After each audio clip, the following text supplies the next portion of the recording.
Welcome to Smart Remarks, where if you're not outraged, well, maybe you're just not a winger.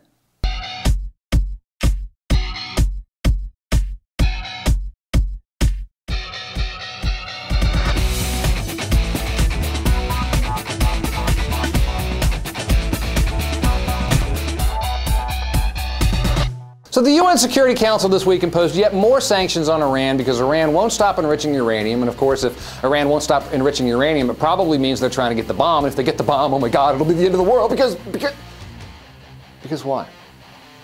Sometime within the next decade, and maybe sooner, the United States is going to go to war with Iran. And when we do, the stated reason will be because they are trying to get the bomb, or maybe we'll say that they already have WMDs. We'll be told we need to stop Iran from nuking Israel or from giving the weapons to terrorists who might nuke us. In one respect, it would be a great political maneuver for Obama because you know the Pavlov's dogs on the right would immediately and reflexively salute, and he'd have enough lefties with him to provide a little bit of cover, and that would wag the dog pretty well. We'd be told we are fighting for freedom, as we always are, and we'd be told it's all about self-defense, as it always is. But the thing is, do you believe that?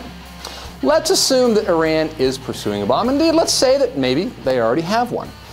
Then what? Do they rush right out and use it? Or maybe they use it only as a shield so they can meddle in the Mideast with impunity. Does this hold up? One thing that we never talk about when we talk about nukes in the Mideast is Israel's arsenal. Israel has an arsenal estimated at anywhere from 16 to 200 nuclear weapons. That would seem to be a pretty effective deterrent, even against an Iran armed with nuclear weapons. But, you know, sure, maybe Iran would immediately lob a warhead at Israel the moment that they developed one.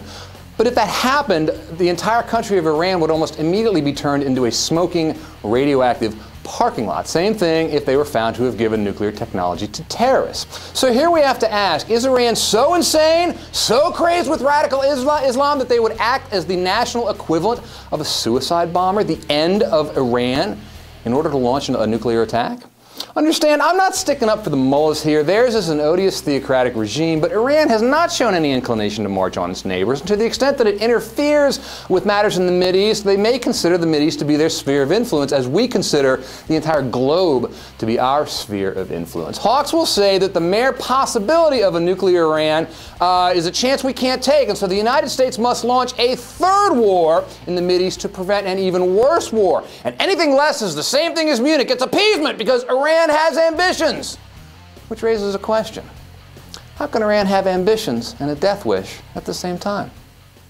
What we have is that the United States, backed by Europe and other nations, has said that Iran cannot have a nuclear enrichment program under any circumstances, and Iran's declaration of this new facility is being used by certain elements to say, see, they were doing something in secret, we can't trust them, etc. It's not about Iran's nuclear program, frankly speaking. It's about the theocracy in Tehran and the fact that the United States has deemed the Iranian form of Islamic Republic to be incompatible with our goals and vision of what the Middle East looks like. And in fact, in the